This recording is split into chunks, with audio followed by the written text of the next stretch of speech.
Bill Shepard with SoonerPoll.com, again in the State Capitol Rotunda here at 23rd and Lincoln, and I'm joined by Senator David Holt of Oklahoma City. David, thanks for joining us. My pleasure. Thanks Appreciate for having it. me, Bill. You bet. Hey, we asked the voting public in the state of Oklahoma what they thought about eliminating the state income tax.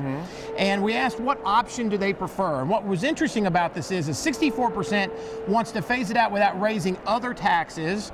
21% wants to restructure the tax system to raise other taxes, meaning they're looking some way to compensate it. What do you think this says about how the public views income taxes, literally to the point of we just need to get rid of it, we don't necessarily need to replace it with anything? Yeah. Well, I think people are rational, so I think they understand when they say, let's cut the income tax, but let's not replace it with anything else. They understand the result of that means we're going to have to cut spending, and I'm okay with that, as are they, obviously. 65% of Oklahomans are basically telling us, get rid of the income tax, don't replace it with anything else.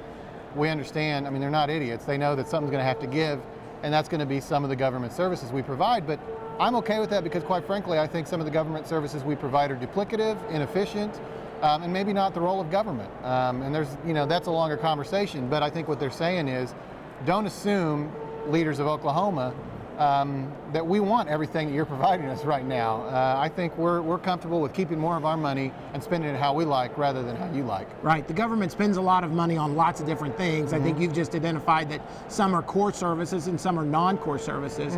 Is there or should there be some sort of litmus test for what the role for government and what's not the role for government? Or is there something like that already? Well, I would hope that each of us carries that litmus test inside of us. I think for me, it's, you ask yourself, is this something that the private sector is already doing?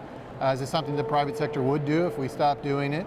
And then, of course, those things that are core government functions, just because something like education and transportation are core government functions doesn't mean that within those core government functions there are vast inefficiencies. I mean, we have 500 school districts. We have 24 school districts in Oklahoma City alone. That doesn't mean that education is not a core government function. It is.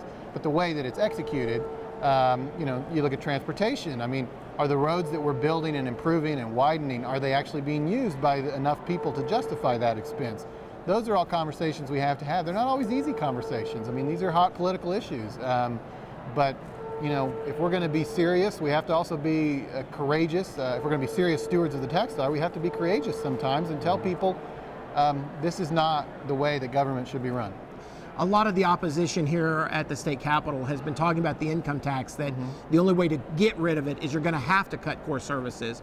Do you think that's more of a fear tactic, or do you really think that that can be done? Keeping in mind that the income tax is about a third of our state's gross revenues, can it be done without taking away core services of government? I think it can, but it takes a little courage. I mean, there's no denying that. You're going to have people who are willing to say no to people. And you don't get to this building winning elections usually saying no. But I think the people of Oklahoma are ready to start hearing no. We've elected people like Tom Coburn to the federal level, Dr. No, they call him. I mean, that's what it takes sometimes. You eventually just have to say, I respect your opinion. I don't disagree with you that the service you're asking for or you depend on is good and provides a good thing, but that's not always the gauge of whether government should be providing it. Sometimes it's better served by charity or by individuals or by the private sector. So, no, I think that we can cut the spending to phase out the income tax, but it's not going to be easy. But, you saw the governor this year at her State of the State address proposed a very bold tax cut plan that would require cutting some spending. There's no denying it. And so my hat's off to her for having the courage to put forward a plan that's absolutely going to require cutting some services. Right. Some people have talked about that what happened about more than 10 years ago, State Question 640, which limited the government's ability to raise taxes without a vote of the people, has made almost cutting the income tax problematic, in the aspect that if it's completely eliminated and the state gets into a revenue shortfall, then where is the money going to come from? How do you address that argument? Well, sure. I mean, it's very difficult to raise taxes, and that's a good thing. And so some people might say, well, what if we're wrong? What if we cut this income tax and then we can't provide the core government services? Well, of course, then we get back to, well, what is really a core government service? I would suspect that we probably could still provide what I view as core government services. But even if somehow the state was falling to pieces, you can raise taxes through a vote of the people. And if the people believe that the state is falling to pieces, then they have that right to raise taxes on themselves. So if we don't believe that they would ever do that under any circumstances, then I think we have to question whether this crisis we're predicting would occur is real, because the people, we're predicting a crisis at the same time acknowledging that the people wouldn't view it as such.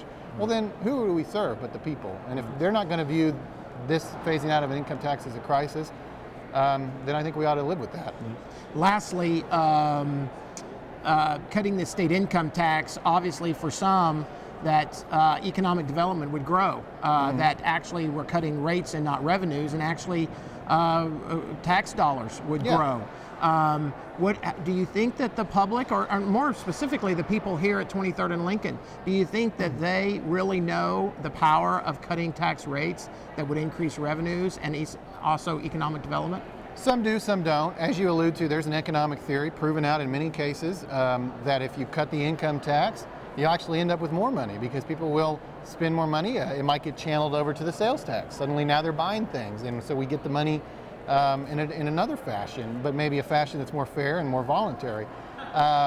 So yeah, I think there's an argument that we shouldn't assume just because we're cutting the income tax X percentage, and that means $1 billion, that we're just going to lose that overnight. I don't think that's the case, and I don't think that the people behind some of the income tax phase-out plans, like Oklahoma Council of Public Affairs, noted economist Art Laffer, they don't believe that. They believe that we'll actually, if at least stay steady or potentially have more tax dollars than we did before.